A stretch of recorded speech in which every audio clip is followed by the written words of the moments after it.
JEE junior engineer भर्ती 2024 पिट 2023 के आधार पर आया है, जिसके भर्ती की प्रक्रिया आवेदन करने का पिट 2023 है।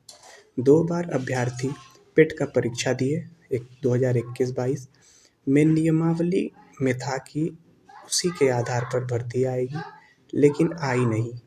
छात्र 2 साल इंतजार करने के बाद 30 का पिट नहीं दिए। फिर तेज के आधार पर अचानक चुनाव को देखते हुए 4000 पद का पोस्टिंग दे दिया गया।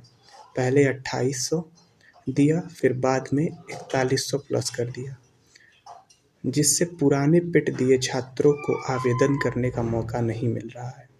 छात्र ये मांग कर रहे हैं कि उन्हें पिट 2022 के आधार पर आवेदन करने का मौका मिले।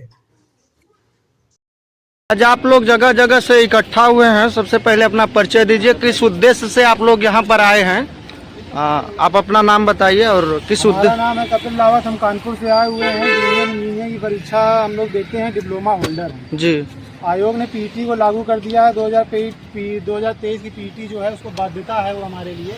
अगर वो नहीं दिया होगा तो हम लोग जो है जूनियर इंजीनियर परीक्षा में नहीं बैठ पाएंगे। तो हमारा उद्देश्य सिर्फ इतना है, हम सबका यहाँ पे इकट्ठा होने का, कि हम सभी लोगों को जूनियर इंजीनियर 2024 यूपीटीपीएससी की वैकेंसी में सिर्फ और सिर्फ परीक्षा देने का एक मौका मिले। हम नौकरी नहीं मांग रहे हैं सरकार से, हम सिर्फ और सिर्फ परीक्षा में बैठने का एक अवसर मांग रहे हैं। तो 2023 पीईटी की परीक्षा की जो बाध्यता है उसको ख़त्म करना चाहिए और 2021 और 22 को तेज के साथ लागू करके सभी को जूनियर इंजीनियर परीक्षा देनी चाहिए। आप इसको लेकर के आयोग, विभाग या सरकार को क्या अधिवाचन दिए हैं?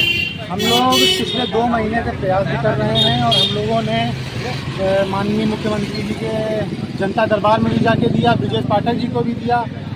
हर जगह हम लोग ने अपना ज्ञापन दे रखा है, मगर जिस पर कोई भी कार्रवाई अभी तक नहीं हुई। सिर्फ और सिर्फ 2 महीने से हम लोग भटक रहे हैं। इसके पहले अभी लोकसभा चुनाव बीता है, जिसमें उत्तर प्रदेश में बीजेपी को करारी शिकस्त का सामना करना पड़ा है। आगे इसको लेकर के आप लोगों की क्या रणनीतियाँ होंगी? हम लोग कोई राजनीति करने के उद्देश्य से नहीं आए। हम लोग एक स्टूडेंट, हम लोग सिर्फ परीक्षा देनी है। हम लोग का उद्देश्य परीक्षा देना रहता है। हम लोग सिर्फ परीक्षा देने की मांग कर रहे हैं, बाकी हम लोग इन चीज़ों पे बहस नहीं करना चाहते हैं। फिर भी सरकार से युवाओं का एक आस होता है। सरकार से इतना कहना चाहते हैं कि यूपीटीपीएससी आयोग का गठन समाजवादी पार्टी ने किया था और इसको सत्यानाश करने का पूरा श्रेय योगी जी की सरकार को जाता है। उनके चेयरमैन जो भी अधीनस्थ हैं उनको जाता है। अगर सरकार इसको संज्ञान में नहीं लेती है तो आगे आप लोगों का क्या रवैया होगा? आगे सरकार अगर इसको संज्ञान में नहीं लेती है, हम युवाओं की बात अगर नहीं सुनती है, तो वही होगा जो इस चुनाव में हुआ। आगे भी वो जारी रहेगा और लगातार सीटें घटती रहेंगी। पूरा युवा इस बार मन बना चुका है, बना चुके हैं। अगर हमारी सीटें अगर क्लियर नहीं होंगी तो किसी की सीटें क्लियर नहीं होंगी। बहुत बहुत धन्यवाद। 6 साल बाद वैकेंसी आई, 18 के बाद 24 और इतने दिन में हम लोग वंचित हो गए। सुधीर कहाँ है? सुधीर क्या बताएं भैया, सुधीर के कुछ समझ में नहीं आ रहा है। ये वैकेंसी करीब 6 साल बाद आई हुई है। अगर विगत बीच के 5 सालों को देखा जाए तो 4000 वैकेंसी आई है, मतलब 800 वैकेंसी प्रति वर्ष। ये जो वैकेंसी आनी चाहिए थी उसको समेट के इन्होंने एक बार में कर दिया है, जिसके पीछे बहुत से स्टूडेंट अभ्यर्थी ऐसे हैं जो ओवर एज हो चुके हैं। वो इस परीक्षा से जो है कि नहीं दे पा रहे हैं। बड़ी जल्दी स्टूडेंट के साथ हो रहा है।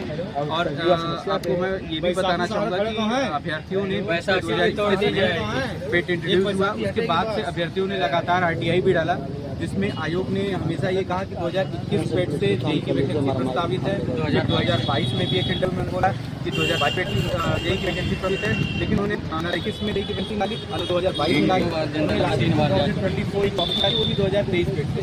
और हमारे साथ आप देखिए बड़े भैया भी हैं, ये भी इनका भी एज का एक मसला है कि ये इतना जो 5 साल। अगर ये इंजीनियर वर्ग कलम चलाना जानता है तो आगे इनको सरकार में गिराना भी जानता है। ये युवा अगर एक बार अग्रसित हो गया तो जिस तरीके से संसदीय चुनाव में ये हारे हैं, इससे बदतर रिजल्ट मिलेगा। और मैं यही कहना चाहता हूँ, नहीं चलेगी, नहीं चलेगी, सरकार की मनमानी नहीं चलेगी। आयोग की मनमानी नहीं चलेगी। और मैं यही कहना चाहता हूँ कि फैसला जो भी हो मंजूर होना चाहिए, इश्क हो या जंग भरपूर होना चाहिए। क्यों तो उम्र गुजर गई पत्थर तोड़ते तोड़ते, अब तो इन युवाओं के हाथों में कोहिनूर होना चाहिए, अब तो इन युवाओं के हाथों में कोहिनूर होना चाहिए।